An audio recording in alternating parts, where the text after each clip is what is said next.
C'est la première promotion du village. 50 écoliers qui ont eu la chance de voir naître la toute première école de Soutoumoro.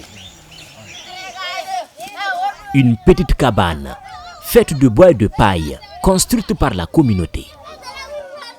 Attention, bras à l'air, bras balancés, pliez les bras, baissez les bras, marchez vers la gauche. Boubacar Kanté est à la fois directeur et enseignant communautaire. Il est le seul dans le village. Chaque matin, avant de commencer les cours, il cherche à détendre ses élèves. Regarde bien, toi, tu m'as la main comme ça. Attention, bras à l'air, bras balancés, pliez les bras, baissez les bras. Bien. Nous sommes en novembre. C'est l'harmattan.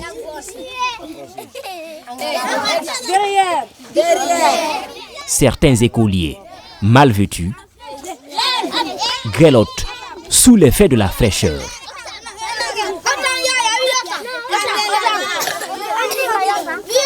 En un demi-siècle et plus d'indépendance, en République de Guinée, dans certains villages, la pauvreté règne à maître absolu.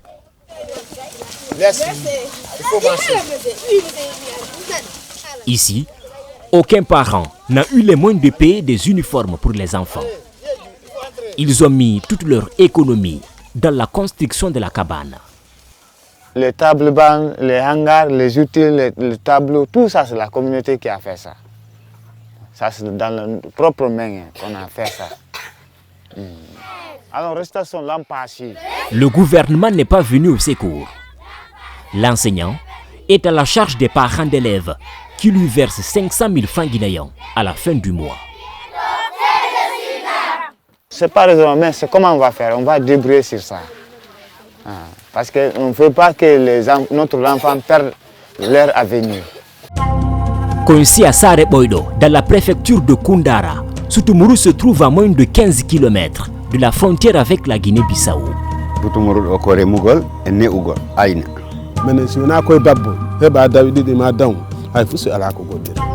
Dans ce village, tout se fait avec les moyens du bord et avec l'aide des forgerons qui redonnent vie à chaque métal.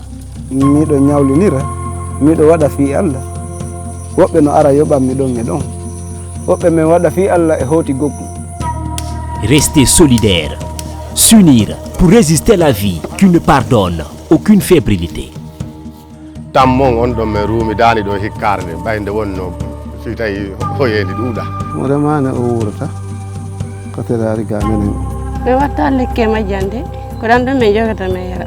À Soutoumoro, seuls les plus coriaces résistent à la précarité. Il n'y a aucun poste de santé, aucun bac. Sur le Koliba, les habitants se mettent en danger tous les jours.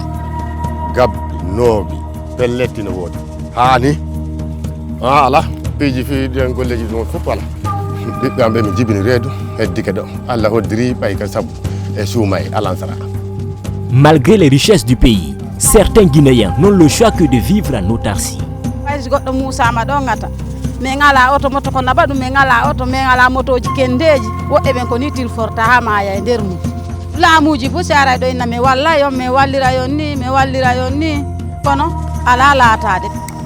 Derrière les promesses manquées du gouvernement, à la nuit tombée, les habitants s'organisent pour se rapprocher de Dieu.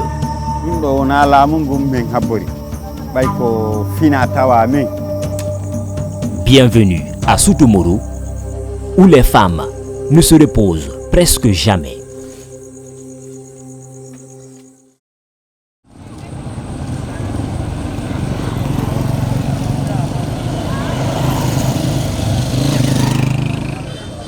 À une journée de route de la capitale Conakry, Koundara, la dernière préfecture située au nord-ouest de la Guinée. Ce soir, Il ne reste qu'un seul taxi, prêt à affronter la route de Sare Boido, d'où relève le village de Soutomoro. Son chauffeur, le voici, Mamadou Diallo, qui veut maintenant se débarrasser de sa vieille marmite.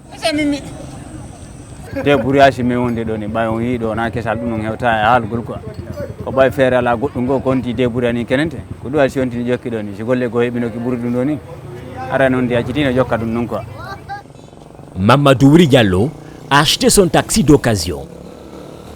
Avec les multiples voyages et les routes chaotiques, il n'est maintenant bon que pour la casse, car rien ne fonctionne correctement.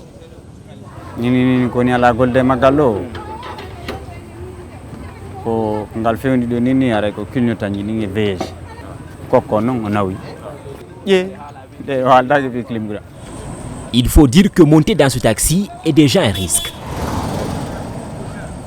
Mais en Guinée, peu de choix s'offrent aux voyageurs.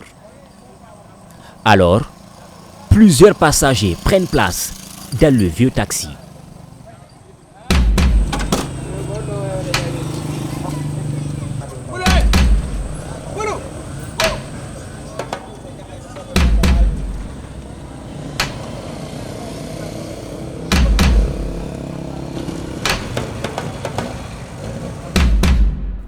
Avec beaucoup de risques, nous prenons la nationale 9, Koundara Sare Boido. 27 petits kilomètres, mais qui nous réserve bien de surprises. Les premiers mètres, c'est sur du bitume. Mais très rapidement, la route et ses fossés se dévoilent. Dans le taxi, plus rien n'est stable. Les secousses étourdissent tous les passagers.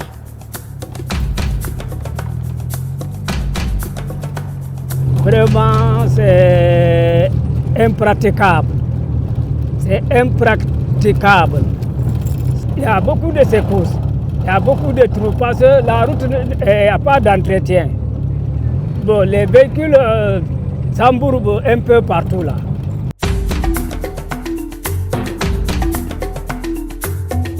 En 65 ans d'indépendance, en République de Guinée, arriver dans certains villages est toujours une épopée. Les routes n'offrent aucun répit et dans les taxis, les chauffeurs entassent les passagers comme des sardines.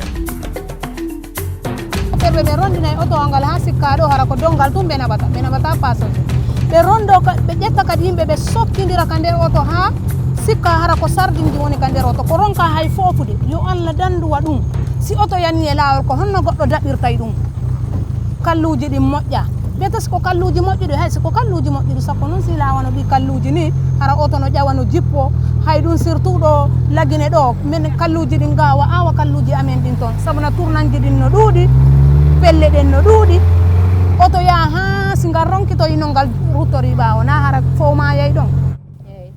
Les Bissau-Guinéennes étaient venues à Mali-Mbérin, leur village d'origine, pour assister aux funérailles des membres de la famille. Elles prient pour ne jamais avoir dans un temps proche de tels événements et revenir sur les routes guinéennes. Dans leur pays, aucun chauffeur n'aurait le droit de violer le nombre limité de places. Mais les réalités ne sont pas les mêmes partout.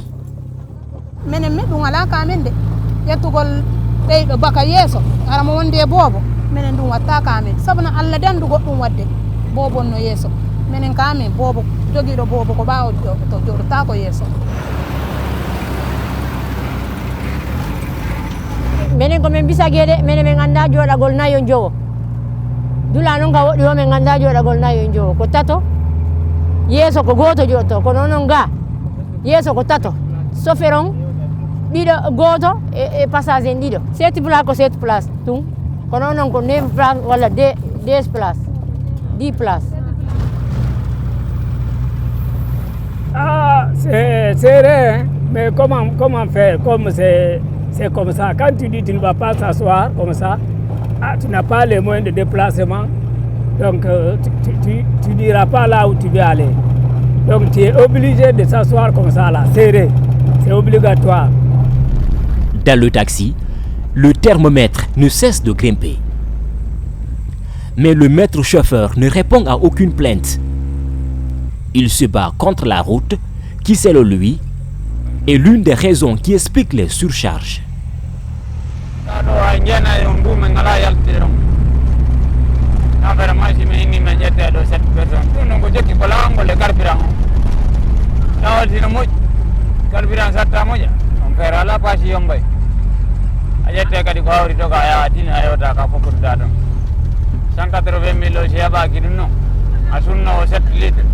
ayo bay tura sendika alla tan pinere ma tufade anta nyama na yar sare bodu do na tura zura da bi tur ala tur ma ayo tan oto no dudi move mangala depansion nyande no mbare danda ala nyama.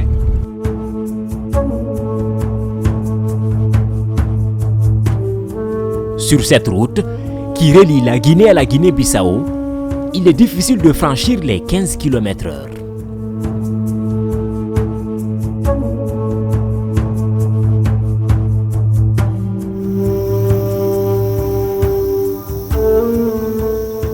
Après 1 heure de secousses et une dizaine de kilomètres parcourus, à la nuit tombée, la vieille marmite fait ses premiers caprices.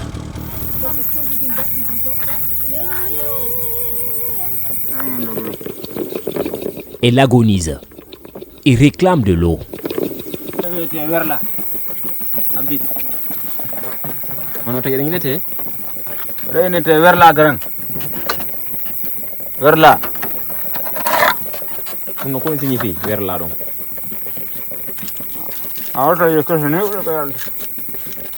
Le maître chauffeur profite du repos exigé par son véhicule pour augmenter de l'essence.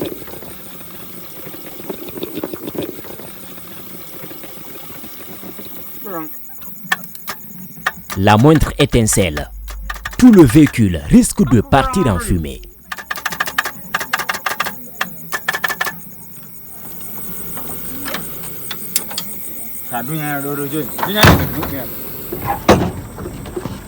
Maître, il faut essayer. On y va.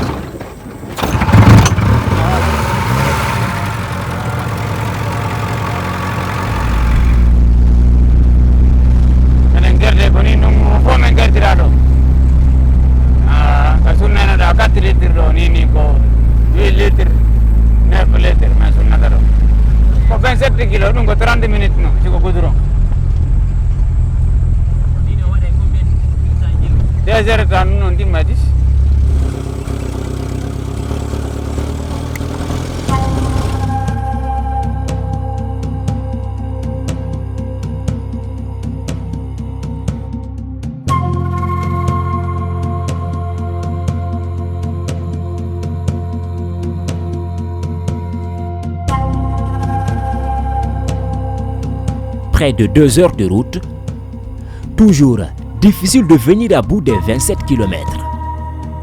La route et ses fossés épuisent véhicules et passagers.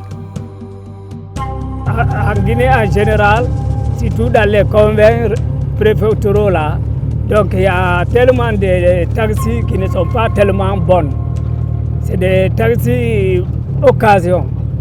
Donc là où vous allez tomber en panne, c'est-à-dire tu ne connais même pas au moment où vous allez tomber en panne.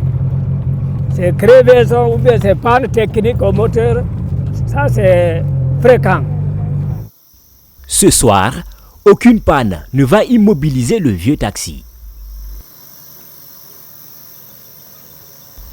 Par contre, plusieurs arrêts vont ponctuer le voyage. Après l'eau, l'essence, c'est maintenant de l'huile que réclame le vieux moteur.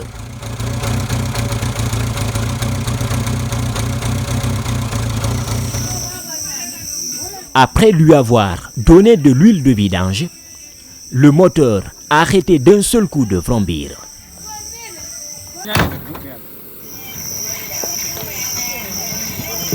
Le démarreur ne sert plus à grand chose, Comme ça, il faut pousser. monte dedans.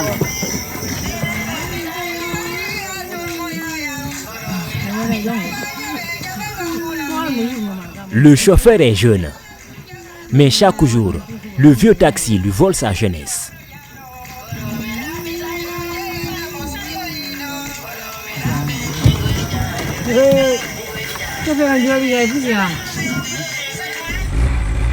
Ce voyage en Guinée n'a pas été une partie de plaisir pour les voisins de la Guinée-Bissau. mi yoɓi ka frontiére komin arata laaɓiɗi kono ɗo min yoɓano kono ɗo hande ɓe ƴanti men ɗo kadi chauffeur jom immi no ñaaɗana men yimɓe ima honno ɓe gendarme ɓe men kadi no ñaaɗana men noon kaɓe jooɗi ɗo soñdia auto epa min soñji ke nanni chauffeur on kadi ala bon comportement hay seeɗa noon ndaari o auto men nangi yago saare koy ɗo o na auto ni na auto aya seeɗa paana. Raquettes, routes chaotiques et vieux taxis, les passagers bissau-guinéens se demandent quand est-ce que la Guinée va tourner la page du sous-développement.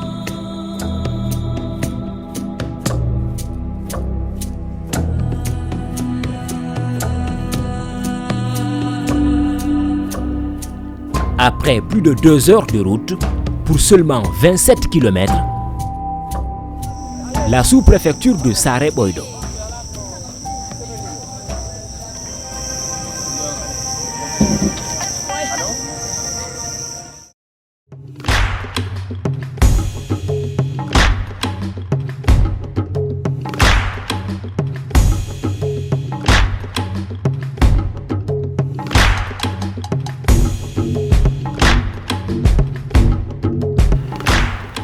Le lendemain matin, la route continue.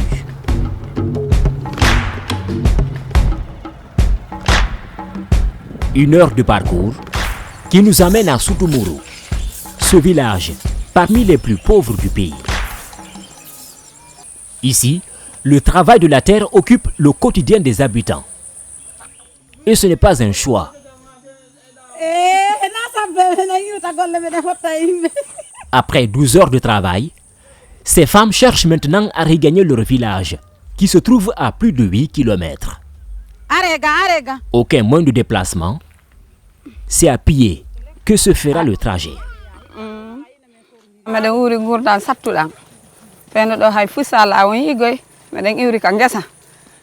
Aucun signe de développement. Toutes les tâches, petites ou grandes, demandent de l'effort physique. Par là, la vie ne donne aucun répit et met tout le monde sur le fil du rasoir. Si a yehi golle a golle ka ngesa ma a artay una si ñaama sa unani a ñaamata har no famille on no ɗuuɗi hay machine uno wala ɗo si goɗɗo musama ɗo ngata min ala auto moto ko naɓa ɗum min ala auto min ala motoji kendeji woɓɓe ɓen ko ni tilforta ha maya e nder mum. Impossible de comptabiliser le nombre de femmes et d'enfants décédés lors des accouchements. L'unique hôpital à mesure de pratiquer la césarienne se trouve à Koundara, à plus de 35 km des routes chaotiques. Alors souvent, ce sont les matrones qui s'occupent des accouchements.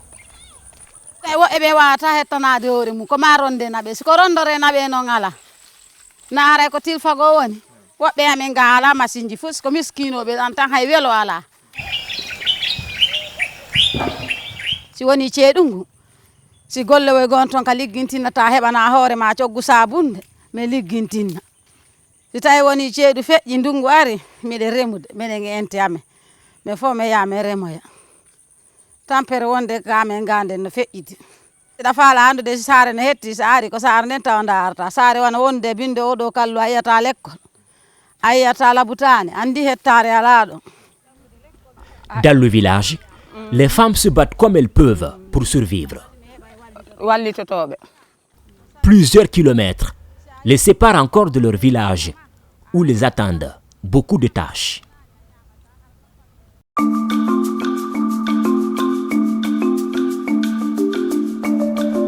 Il n'y a aucun doute La République de Guinée est l'un des pays les plus beaux, les plus riches aussi du continent. Mais cette richesse et cette beauté naturelle peinent à vaincre la pauvreté.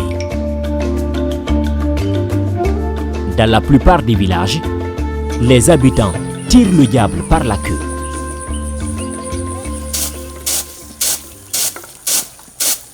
Ce hameau, à la limite entre Koundara et Gawal, est sous la protection de Moussa Sissé, un agriculteur qui vit ici en autarcie avec ses 12 enfants. Pompi ala kurang ala dun dong ala hefew menen don diam wo ko dan chango go ko do men yedata men yara menen no jangu ben wi no wonde micro bu bay no menen me janga kon no menen ko barkalle dam me woni ko dan do men gurndori dan dian dan chango. Dans cette partie de la Guinée, le travail seulement ne suffit pas. Pour survivre, il faut être patient et renoncer à tout ce qui est cher, à tout ce qui est facile. Ko so pare marena ko barkalle dun don ko bay ko dum men tawi ko dun do jokka dun hoyano so pare marena dun ko jokki ko dole nyande dole lanni o siawri kutu duda haray wona andiki fawtike. Ici, aucun enfant ne va à l'école. Menen l'école badaki men do bay hakunda men l'école on kilo sappo e go leydi ma walla sappo didi hakunda men labutane kilo sappo e go leydi ma sappo didi sila mari moyen da wawi halfinde ton goddum wara wali to halfina ben si moyen non hawri duda buy ara da ketinade horma berdo no wurida. Difficilement, le père de famille arrive à gagner à manger. Même sa troisième femme, il n'a pas pu garder. Elle l'a quitté après quelques années de mariage. Odo ko bewnga mawdo gallonni bewnga hakkunde jon no yaari ka mabbe be yimmi mo yeton jokkere endan tammon on do me ruumi dani do hikkarde baynde wonno si tawi hoyendi duuda onamo kala jabata ko wakkili do munyagol wo kon do munyito jodo si tawi no sattendi hebi ha bittini wobbe tawi wawata jodade o paafi no duwoni 7 mois ni eno jodi ka mabbe kundara debban tammo mi tawi bo do ti accaronko siko hebude feere sagal no yaata min kadi non hoyendi sagal ko dum mi faala kono non ko Allah hoynata. Moussa Sissé fait pourtant de son mieux pour offrir une vie décente à sa famille. S'il n'est pas au champ, il prend sa pagaie. Car c'est aussi lui qui aide les gens à traverser le Koliba, ce fleuve mythique qui arrose une partie de la Guinée-Bissau.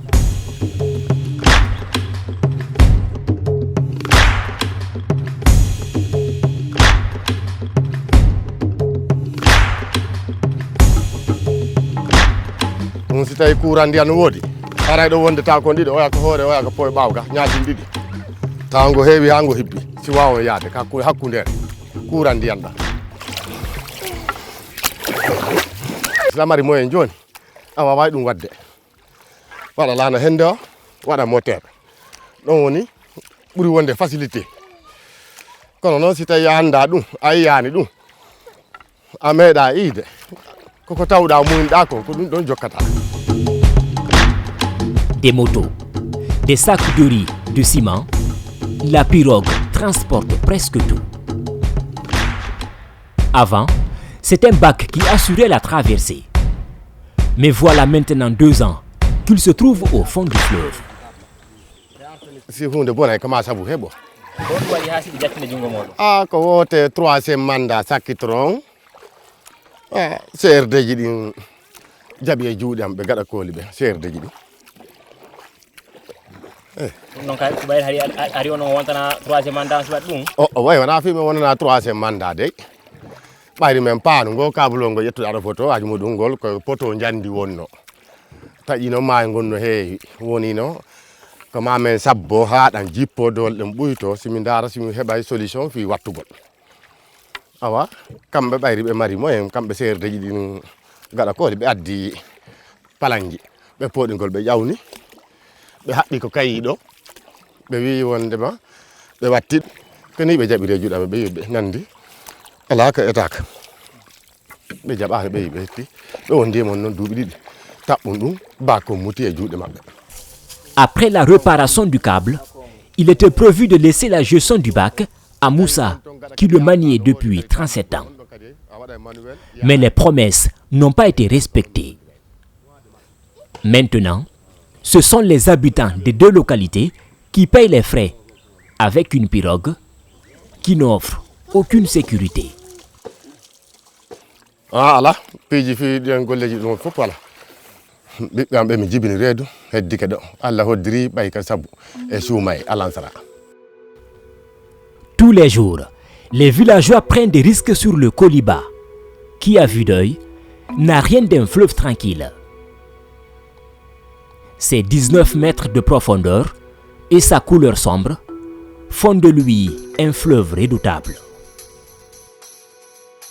Gabbi noobi pelletti no woodi haani kono barke Allah e nelaare meɗen Mamadou julɓe Allah moƴƴuɓe torndeji ɗin Allah ne jaabini ha hande bonnani ɗo duuɓi capanɗe 37 ko golleten ɗo randen Koundara ko préfecture donc ha hande erreur gabbi tampinani ɗo erreur nora tampinani ɗo ko ɗum ko nde wotere gabbi falli men ɗo kono noon Allah faabinoy camion weeya siru militaire ɓe ƴetti nayi ɓe yaade ko présidence ɓe naɓude nayi présidence ɓe lumbi ɓe ɓare 10 heures jamma mi lumbi ɓe kamɓe e DPS Koundara yomi lumbimɓe mais buusi ɗo men fokkiti lumbugo tun gabbi ngi ari baari bakko Allah waɗi kamɓe tigi ɓe foɓi ɓe dogi ɓe jippi ɓe accidi me bakkom ɓe yehi ɓe daroy ko tan ndiyan ko diwre barke Allah e nelaɗo meɗen Muhammadu e torndeji Allah faabi ngi yehi laawol ngol hetti noddutuɗen ɓe ari lumbinden ɓe fes ɓe feƴƴi ɓe hoore facilité ibi ɗum fillaki kono noon ha ceeɗu ma ndungu fijira e dow ga fija e ley ga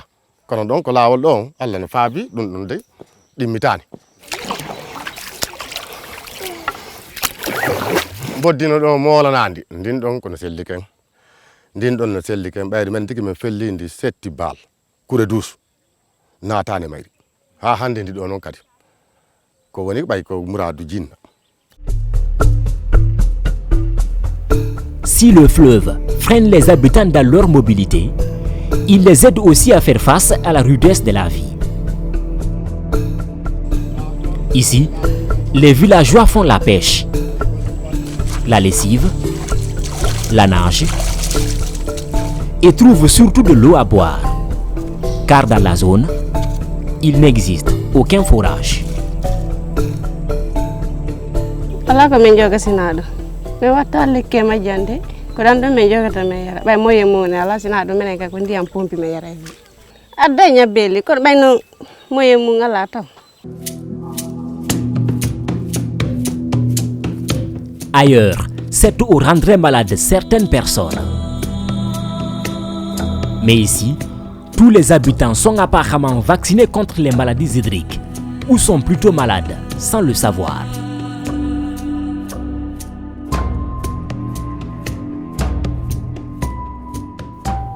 À plusieurs kilomètres de là, à Soutoumoro, Samba Coulibaly ne se repose presque pas.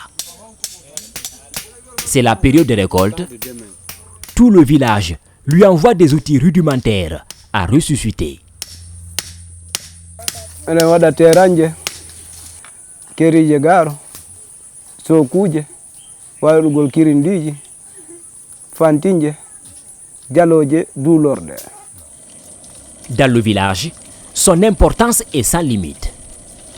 Il faut dire que sans lui, la vie serait encore plus difficile pour les villageois. Il redonne vie aux vieux outils et il arrive toujours à satisfaire ses clients.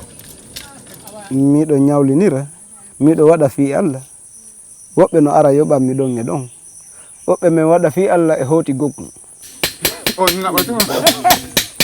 goɗɗo wawata heɓude kamum no falirte noon kono noon kadi a faɗata mo heeɓi yimɓe ko ɗon woni keɓal na mbuuɗi ɗin tum keɓal ngal so aɗa heɓa ɗo mbuuɗi tawata ɗi wawatama wallude yeeso kono sa heeɓi jama Coulibaly voudrait se rendre plus utile. Mais même s'il a reçu une grande formation en ville, sa petite forge archaïque ne lui donne vraiment pas le choix. Kami yetti o mbayla ton ɓe addanayno men piiji buy wano o machine waɗirɗo filiére e jogorɗe wondude garanti ara ko ɗe fixete ɗo dula goto hara kala ko faalaɗa e ɗo yande siko wan waɗo ɗugol filiére aray tun serama e josi waɗa filiére kono matériel mum ala. Actuellement, c'est l'homme le plus important du village. Mais dans quelques mois, à la fin des récoltes, il sera obligé de faire autre chose. Peut-être l'apiculture ou la pêche. Car ici, personne ne doit arrêter de travailler.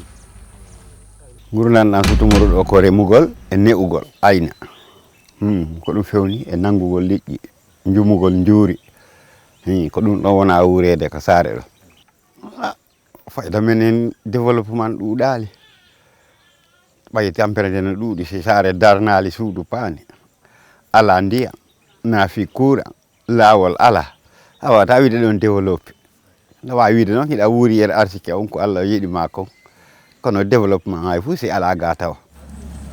Ici, l'une des plus grandes consolations des villageois, le réseau téléphonique. Il n'est pas tellement fiable, mais permet de temps à autre de passer et de recevoir des appels.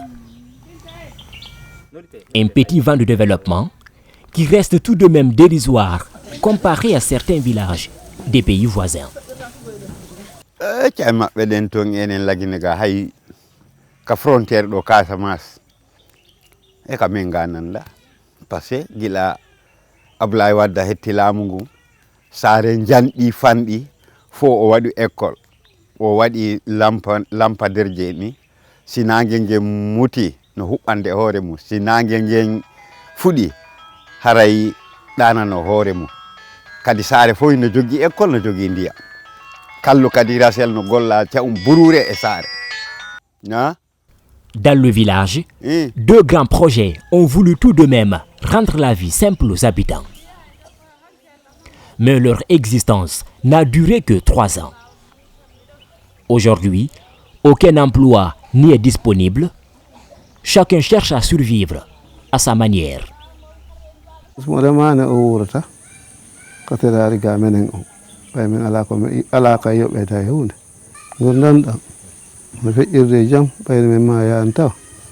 Mamadou Baylo Camara a passé la moitié de sa vie dans ce village, créé depuis au temps du roi de l'abbé, Alpha Yaya Diallo.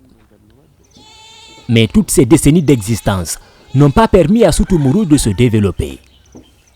Aucun poste de santé, aucun poteau électrique, un seul forage. Ici, beaucoup ont fui pour ne pas souffrir du manque d'eau potable. Meɗen hollano fi pompi ɗimmo woni duuɓi ko Sékou Touré gila ko Sékou Touré laami ha joni fi on laataki ha joni min ino taɓe ala e wallitade men ɓayi ɓe acci men meɗen jooɗi hay si ɓe raɗino men harayno men yeehi kono noon ballal maɓɓe ngal on yii ka woni hen si ɓe wallitike men onon kadi reeni ɓay ka hewti o wiyete ko laamu ngu gollani ɗo population o ka ah, on y est. Hein? Ah bon? Ah ouais. Un jour peut-être, les habitants se vanteront des réalisations du gouvernement.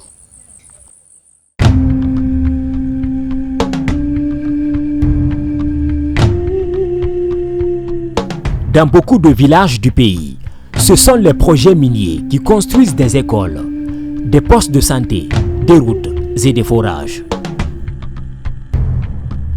À Soutoumuru, aucune exploitation minière. Mais le village détient plus que de la bauxite.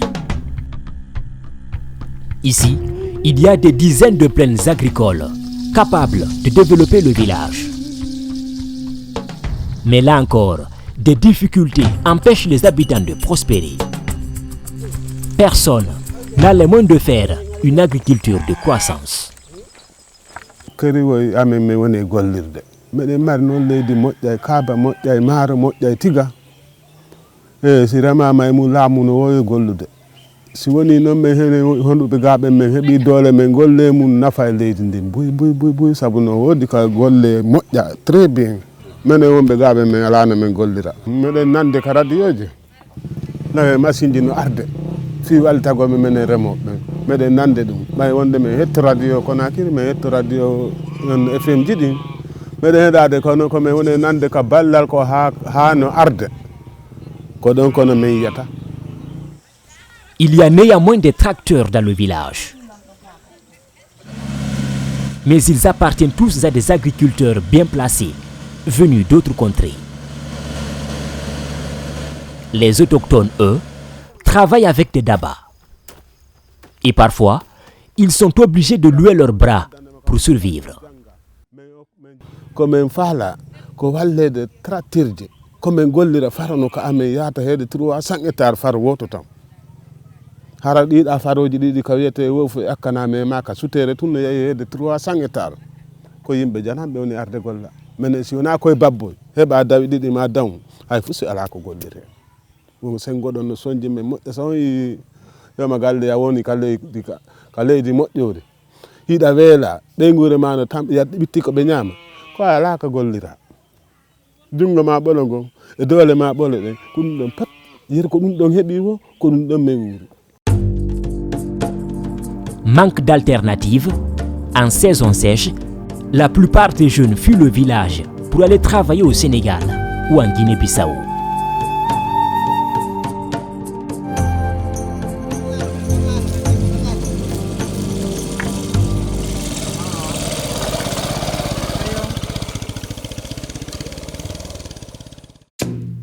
Après plusieurs kilomètres à pied, épuisée, Mariama Soumaye arrive dans son village. Mais elle doit encore marcher près d'1 kilomètre avant d'arriver chez elle. Ronkere no wodi ko non to walete. Da remi a soñitani. Nyande ko ni. Nyande wo ko ni. Tampere wonde ka men do de. O higo jonno e haali hoore mu. Laamuji bu sara do inna me walla yo me wallira yo ni kono ala laatade min anda siko wonbe wonabe men heso be woni ñoƴƴude be machallah woni hoddirani be arbe walla men o hitta woni nyama kujade sikuna to wonno ngaccude gullidi awa cirni arga jokke goɗɗum go kadi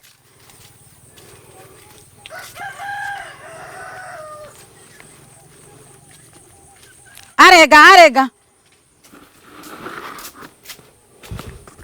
Aussitôt arrivée, Mariama Soumaye ne va pas se reposer.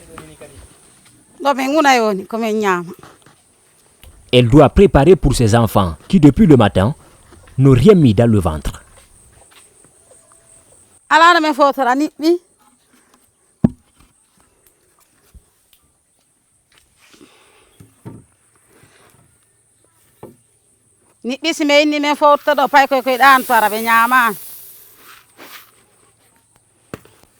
Ko ɗum on tigarta tawa hay si fawtaki yo konti golle mum ɗe.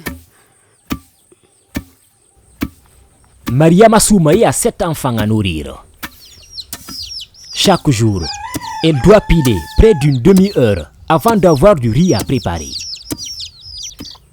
Avec les tâches difficiles, le dîner ne sera pas disponible avant 21h. Mais ce soir, certains enfants n'auront pas besoin d'attendre leur mère.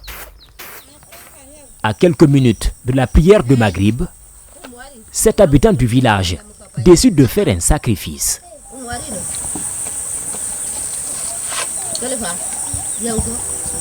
Pour que tout soit parfait, elle a fait appel à certains enfants du village.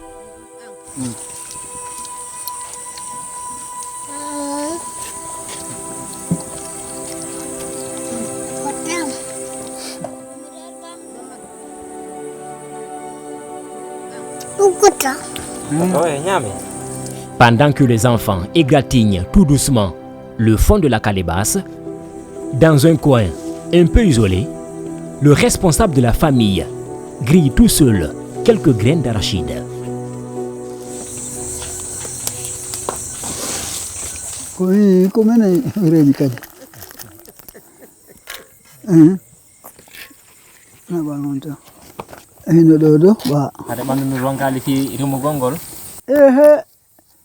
Undugal heƴata e kinal ko giɗo hendi so ala golloɓe sagataɓe golloɓe a gollata. Dans cette partie de la Guinée, seule la maladie et la mort peuvent contraindre les habitants à arrêter de travailler.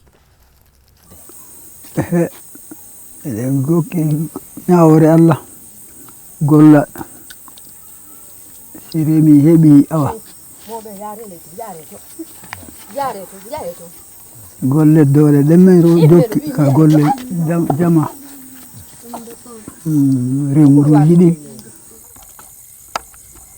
La souffrance est telle, mais l'octogénaire exige tout de même qu'on accepte son repas.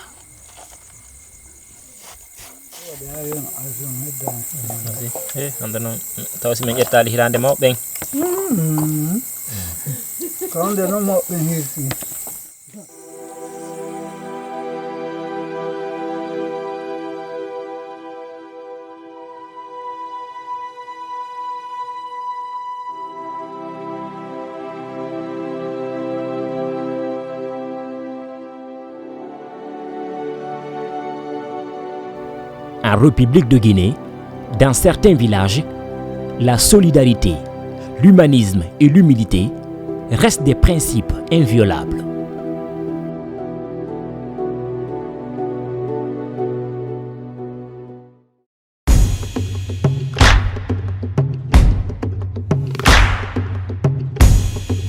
À 20h, dans un noir presque absolu, ces enfants prennent la direction du foyer coranique.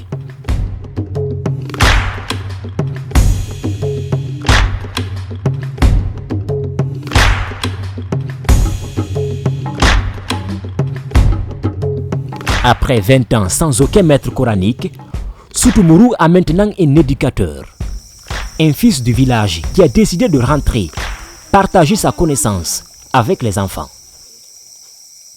Hari do sarande jangube duuda min non mi force situation mi yeyi Sénégal mi jangoy mi arti do tawi faybe be janga min on tigi moyen jannugol hari mi ala feere mum jon non bay ɓiɓɓe ɓe heɓi doole joni hiɓe wallitade lan seeɗa ka bange gurdam miɗo wurnintinde fayɓe saare ɓe heɓata feere yahugol kadi nokkugo janggoya ɓen ɗon kadi janga ɗo ɓe heɓa ko ɓe juulira haysi on tigi jangata ha wona ceerno kono no wawi jangude heɓa no rewira Allah.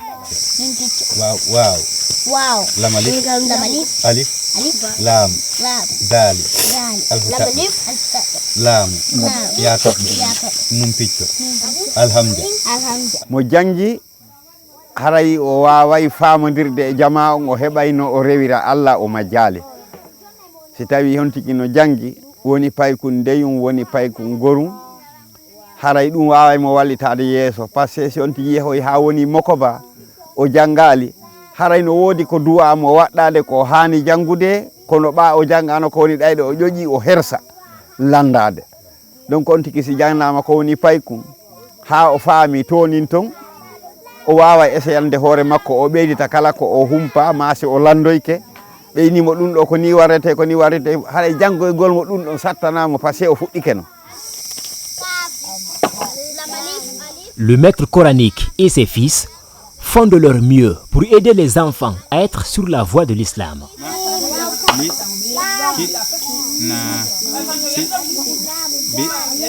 Chaque soir, ils donnent un peu de leur temps, sans rien attendre en retour. Mim picco. Wow. Lamalif. Alif. Lam. Ladi. Ici, plusieurs enfants apprennent les versets du Coran et plusieurs autres sont dans l'incapacité d'apprendre, empêchés par la distance et l'obscurité.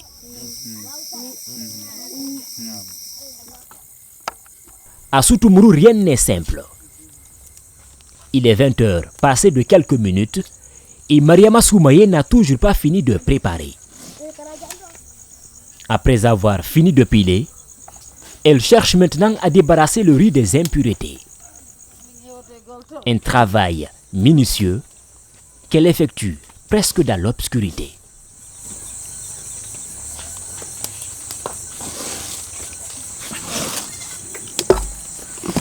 Elle n'aura pas le temps de bien décanter. Elle doit encore préparer la sauce. ma fe ko mi acca ka hoore yiite ɗo mi tuppa ndiyam mi yaha mi looto oyi ko bi mi arti ɗo na hande tu ñande wo ko ni. Sans aucune aide, elle cherche à faire vite avant que les enfants ne dorment. Mais c'est déjà trop tard. Certains ont des poussières dans les yeux. mi falno ko ɓeɗanoɓe hirtaki kono ɓay kon tigui hittini wo ko taga mum o gollata ɗo ɓe wetorta ɓay ɓe waali ɓe weela bimbi subaka ɓe immota ɓe wulna ɓe ñaama. Avec un peu de moins, Mariama Soumaye pouvait préparer dans la journée et garder une partie du repas pour le soir. Mais elle n'a aucune source de revenus et les enfants sont nombreux. tawi woni famille ma on no ɗuuɗi a ɗuuɗa moyen haray no ɗum no satti waɗugol ngol ya defu ittanaɓe ɗon hirande ɓe ñaamay fof kisa ko fewdo golle ni wiyata tummene mawɓeji ɗi men yeeyi ka golle ɓe naata ɓe ƴetta fopp ɓe ñaama nayi ɓe dolu pay ko mburure ɓay ko ŋeme fusi ala. Mariama Soumaye n'a toujours pas eu le temps de se reposer. Elle ne finira à préparer qu'aux environs de 22 heures.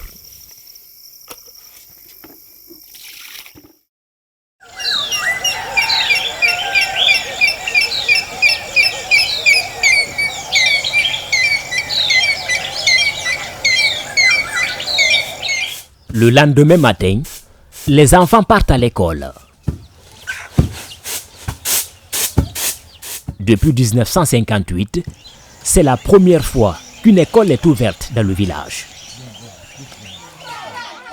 Une petite cabane construite par la communauté.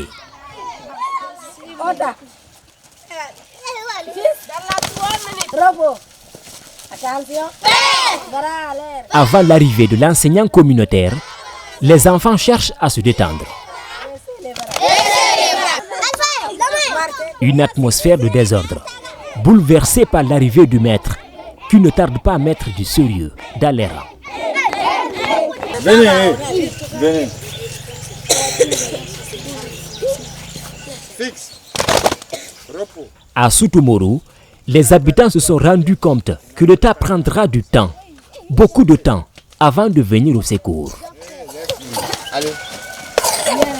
Laisse-lui. Alors, ils ont vendu une partie de leur récolte pour construire, équiper l'école et payer aussi l'enseignant. On dit, le maître dit entrer en classe. Chaque parent donne chaque mois 10 000 francs. Chaque élève, c'est 10 000 francs. Le mois, on a dit ce mois, comme on a parlé avec la communauté, on a qu'à laisser 500 000. Chaque élève, 10 000, 10 000. On ne fait pas que notre enfant perde leur avenir. Regardez, on dit, j'ai dit un à un. Il n'y a pas tellement de moyens pour les parents d'élèves. Ce qu'il doit, l'élève sera tenu. Mais c'est la manque de moyens des parents qu'on a essayé de débrouiller un peu. Quand au moins la récolte est finie, l'arachide est fini de débrousser, après chacun va chercher la tenue. Tous les enfants font la première année. L'unique enseignant ne trouve aucune difficulté pour l'instant. Mais à partir de l'année prochaine, il va avoir besoin d'une seconde cabane et d'un second enseignant. Je vais vous dire au gouvernement, nous qu'à nous aider pour l'école, pour qu'on évolue sur l'éducation physique. C'est ça que je demande, une aide pour Soutoumoro.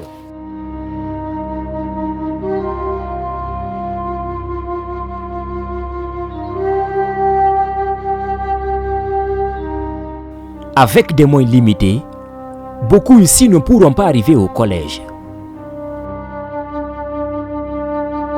En attendant, les enfants se donnent de l'espoir.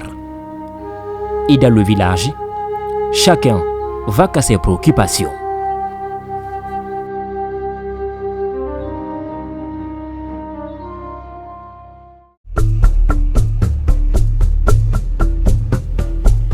À Soutoumoro, la pauvreté est telle que même le travail passe avant la vie.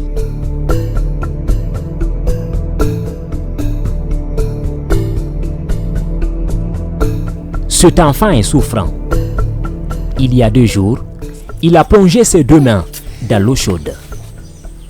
Ndiangul an sunni mo hankinge midi ha ko warbano do dum kadi ko fi makko no si butti o lote o yarne bay ko dum do men tawri mawbe warbama ha honci jippinama dan siwama wadama e siowal hino siowal ngalla wada dum anti on bado meden hinni golleji go fi me hebuno me wuggora me ya ko faro fi fefitagol maaro o yeyi kisango nyoddi on balo ngon o balo ngon palliti. La brûlure est énorme. Mais le père de famille ne peut pas tout de suite l'envoyer au poste de santé qui se trouve à plus de 10 km. Il a une corvée de main dans son champ. Si yalla jaɓiri sabunelaɗo on kile si acciti mi waɗa noon feere no mi nawramo pawon kam ɓe tindini lan toon no woodi lekkele ko waɗete to ara kon ndiyan kono ɓe yoray tinna e comprimé ko ɓe jontama fi sofation ko ɓandu ɓe tindini lan ari lan eɓɓi si kile on feƴƴi mi naɓaymo si Allah jaɓi kile on noon ko janggo. L'enfant n'a aucun choix que d'attendre. Accepter la douleur comme une fatalité. Le père, lui aussi, n'a pas le choix. Il a beaucoup trop de bouches à nourrir. S'il reporte la corvée, il risque de perdre son champ et de condamner les autres enfants. En République de Guinée, dans certains villages, aucun choix ne s'offre aux habitants.